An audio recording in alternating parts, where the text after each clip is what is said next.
جی علامہ صاحب، آپ کیا فرمائیں گے؟ ایک جو شہری ہے وہ اپنے اچھے رویے سے ریاست کو کیا فائدہ دے سکتا ہے؟ گزاری یہ ہے نقشبندی صاحب کہ جب ہم اس موضوع پہ بات کرتے ہیں تو دو چیزوں کو مد نظر رکھنا بہت ضروری ہے۔ میں جو پہلے بات کر رہا تھا، جہاں میری بات تمام ہوئی تھی، وہ بڑا اہم پہلو ہے جس کی طرف، اور یہ بڑی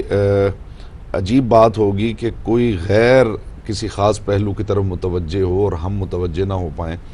کیونکہ جب میں بات کر رہا تھا کہ جو حدود ہیں ریاست کی،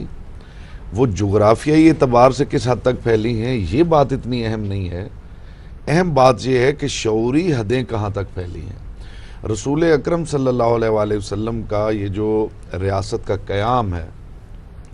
اس کی شعوری حدیں وہاں تک پھیلیں کہ سب سے پہلے تو عرب کے معاشرے میں یہ تصور ہی محال تھا کہ وہاں کوئی بین الاقوامی سوچ پائی جاتی ہو، انسانیت کی بنیاد پہ کوئی بات ہو رہی ہو۔ وہاں تو قبائلی نظام تھا، اور ایک قبیلہ دوسرے کے ساتھ، دوسرا تیسرے کے ساتھ جو ہے وہ جنگجوؤں کی زندگی گزار رہا تھا۔ وہاں بیٹھ کے عرب کے اس معاشرے میں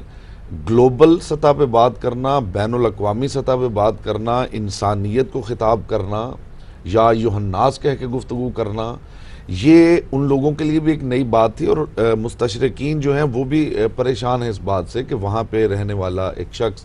وہ اتنی اس کی جو شعوری سطح ہے اتنی بلند کیسے تھی کہ وہ بین الاقوامی سطح پہ گفتگو کر رہا تھا۔ جو رسول خدا صلی اللہ علیہ وآلہ وسلم نے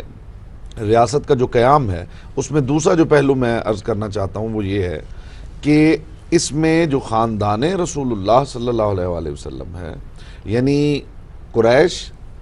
اور پھر بنو ہاشم، بالخصوص جناب قصی، ان کا اتنا اہم کردار ہے کہ قرآن نے باقاعدہ طور پہ اس کا اعلان ہے لإلاف قریش جی، ایلافہم رحلۃ الشتاء والصیف،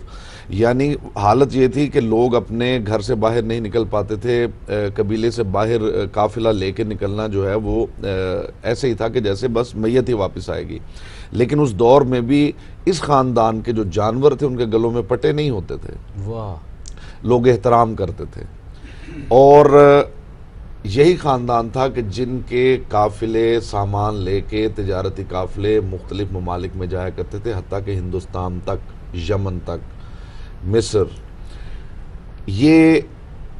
بین الاقوامی سطح پہ جو ریاستیں قائم تھیں یہ ان کو انڈرسٹینڈ بھی کرتے تھے، وہاں کے قوانین کو بھی سمجھتے تھے، لوگوں کے حقوق اور فرائض کو بھی جانتے تھے، اور اس کے اوپر جو سب سے بڑی بات تھی کہ ایک خاندان ذاتی حوالے سے اتنا اہم تھا، لوگوں میں عزت والا تھا، اور رسول خدا صلی اللہ علیہ وآلہ وسلم نے جو ایک الہی قانون تھا جب وہ بیان کیا تو اس کے آگے کوئی چیز ٹھہر ہی نہیں سکی۔ پہلے ہی لوگ اس خاندان کے آگے جھکے ہوئے تھے، اور رسول خدا نے جب ایک میں چھوٹی سی بات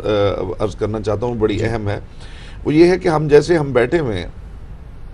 ایک بزرگ شخصیت اگر ویسے کہہ دے کہ جی یہاں پہ جو بھی معاملات ہیں وہ آپ مجھ سے پوچھیں، میں فائنلائز کروں گا، سوورینٹی میرے پاس ہے، تو ہو سکتا ہے کہ میں زبان سے مان لوں، دل سے نہ مانوں۔ لیکن اگر میں یہ دیکھ لوں کہ یہ ہر بات، ہر فیصلہ میرے حق میں کرتے ہیں، تو میں آٹومیٹیکلی یہ کوشش کروں گا کہ میں ان کو اپنا بڑا مان لوں۔ رسول خدا صلی اللہ علیہ وآلہ وسلم نے بالخصوص اس میں ریاست مدینہ کے حوالے سے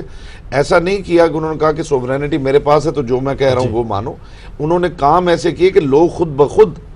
آ رہے تھے اور کہہ رہے تھے آپ ہی کو ہمارا رہنما ہونا چاہیے۔ یہ بڑی اہم بات ہے۔ جی ڈاکٹر صاحب